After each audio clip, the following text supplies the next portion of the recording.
Hey friends, I have been to over 135 different countries, lived all over the place and loved Copenhagen over every other city. Today I'll tell you my 7 favorite things about living here, and if you're new to Denmark or as a long-time expat, this video will give you some specific and practical ways of how you can make the most of your life here in Copenhagen. 1. City size.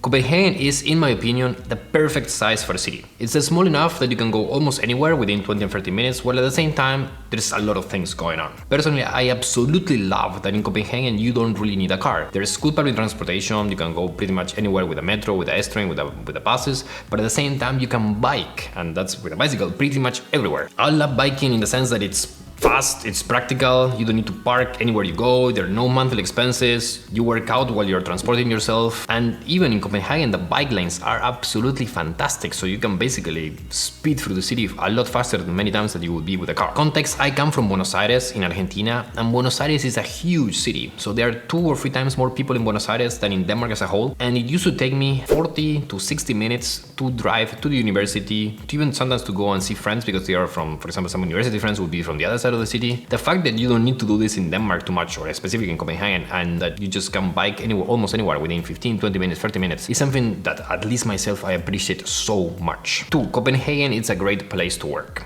And this also, I would say, applies to Denmark as a whole. Just as a bit of background, I never thought I would work in corporate. I was always kind of a renegade growing up. I wanted to be my own boss. I wanted to just be doing my own thing. I was almost crazy against working for someone else. Even when I got my first job in Argentina, I quit after 3 days. So that's the type of mentality I always had, right? And in Copenhagen, at least, and as I say, in Denmark as a whole, you have it so good as an employee that basically changed my mind. What is so great about working in Denmark and the culture about working in Denmark? So specifically, you have flat and accessible work culture. So it's not complicated hierarchies, friendly people, and your opinion matters. It's also very relaxed. It's just less tense than it would be like from my own experience working in other places. Second, it's a trust environment. In Denmark and in Scandinavia as well, if you do your work, nobody will be bugging you that you stopped work early, that you went for a workout or a swim in the middle of the day, for a run and so on. Nobody will be like looking after your shoulder. I mean, that's absolutely fine. And it's not like, for example, in places like East Asia that you can't leave the office until the boss leaves. That's definitely not happening here. Third, you also have a lot of perks when you work for a company in Denmark. And I made one of my videos I will be linking over here as well, where I explain some of these perks, right? For example, at least in Maersk, we get breakfast, we get lunch, and the canteens are fantastic. We get fitness, so meaning you have a gym at the office. You get access to clubs from golfing to sailing and so on. You get massages. And this is not just, for example, Maersk, that is a big company that does this. A lot of the Danish companies do this, and some of them even better than us in Maersk. And of course, there are exceptions. I mean, like everything. So after I finished my university, I joined a fitness startup, and the boss, a very inspiring guy, Danish guy, he was like wanting me to work every single weekend, was calling me in the middle of the night to work. I mean, it was that type of mentality because it was kind of a hustling culture, but it's the exception, it's not the rule. And I was like, okay, no, I don't really match with your style. Okay, after 3 months, I also quit. So something that happens. One thing as well, of course, important is that on top of all this, on top of all the benefits, you also get a very good salary here in Denmark. So if money matters to you, and like at least it matters for me, in Copenhagen, you make good money. So even if taxes will take a huge amount of this money, at the end of the day, you will still be better off than in a lot of other places in the world. 3, it's a beautiful place. So in Copenhagen, you're surrounded by beauty and style in 3 specific ways. First, the architecture. So you have the old town and the old buildings in Copenhagen, which are absolutely beautiful. And at the same time, you also have the modern side that is also very fancy, and where the Danish architects are also very famous from, like Sydney Opera House, you know what I mean? That type of things all come from here. While it might not be as imperial as it's a London or a Paris, or it might not be as modern as it's some of the new Asian cities, it's still a good blend of both. And at least for me, going a stroll through the city, it's something that you say, like good for your eyes in a way. Second, the interior design. So things also look nice in the inside. So for example, in myself personally, I like the Scandinavian design. I love the Scandinavian design. I like the cleanliness of the look and so on, and the coziness, the minimalistic style, the light on wood and so on. And that's something that you see in restaurants, in public spaces, in museums, in offices, and even in people's homes.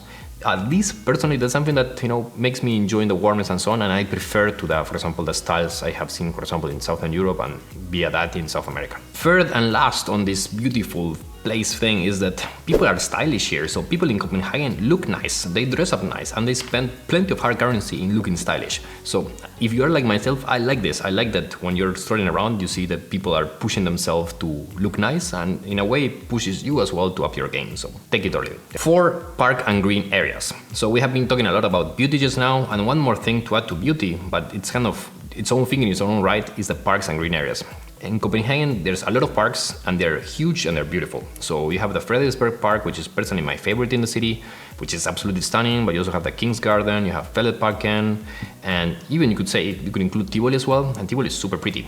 And I live here in Islandsbrücke, so if you just go there and there, in 2 minutes you're in a place called Amagerfjell, which is humongous park, enormous wild area, which is again just 2 minutes walking. And literally I take my son to see the horses and animals over there and to walk in the forest almost every week, on every day, sometimes for a little bit if the weather is nice. And the fact that this humongous park is just 10 minutes biking from the center of the city, from Nyhavn, I mean, that's insane. And then, even though it's not a park, you could say, it's the waterfront. And in Copenhagen, you can basically go swimming in the canal and in different beaches in the city, in the north, in the south, you name it, basically year round. So if you want to go swimming in summer, it's a great way to, if it's hot, to just splash yourself and get a bit of a cooling down. And if in winter as well, if you're into winter bathing, and I know that many of you watching this channel do, this is something you can do as well. And it's such a blessing that which other big capital city has this perk that you can basically just jump anywhere you want to the water. It's absolutely crazy. And if you like animals, and you have, for example, as I do, kids that love animals, so there are places where you can see, as I just mentioned, the horses, but you can have parks with sheep, llamas, cows, farm animals, you name it.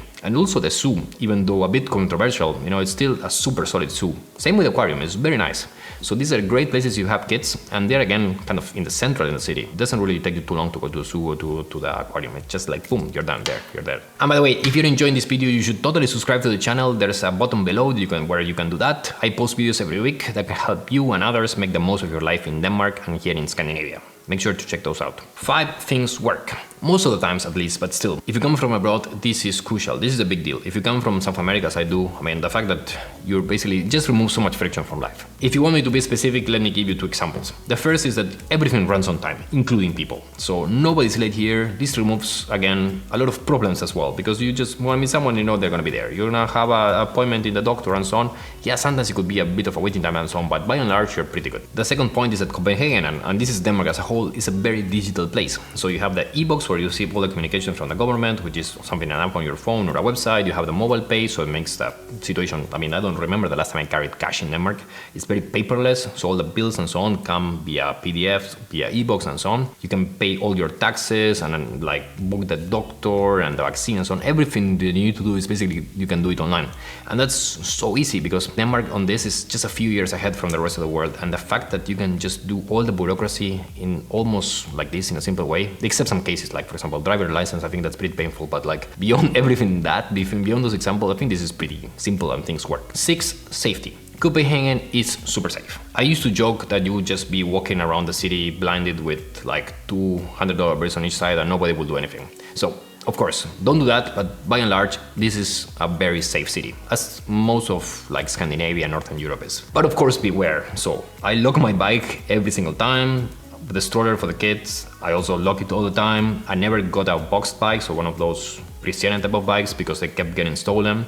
And I would never ever leave my valuables around, not even like my phone, basically nothing, right? So I just want to be clear not to minimize that and don't get yourself too like trustful and just leave your things around. But at least when it comes to what is important, what is your personal safety and the personal safety of you and your family, that's almost never at risk here. So you can just be walking with your kid in the park at night and be kind of certain that nobody will shoot you. And last on this, if you think I'm exaggerating, just keep in mind the context. I'm from South America, and South America, Latin America as a whole as well, we're not famous for being super safe in our cities. And it's a bit sad. It's really sad, I would say even. Just for context, right? So my hometown of Buenos Aires, when I was growing up, it was pretty safe. It was not like safe as Japan, you name it, right? But like, it was pretty safe. But as I became a teenager in my early 20s, things changed that we don't need to get into the specifics of that, but it did change. And as it changed, it became a lot more dangerous. And there's so much friction and so much tension that comes when you don't know if you can go through this place, or if you don't know if your parents are going to be safe, or if you're going to be safe, your friends are going to be safe. The fact that you don't have to worry about that here is just an incredible blessing. So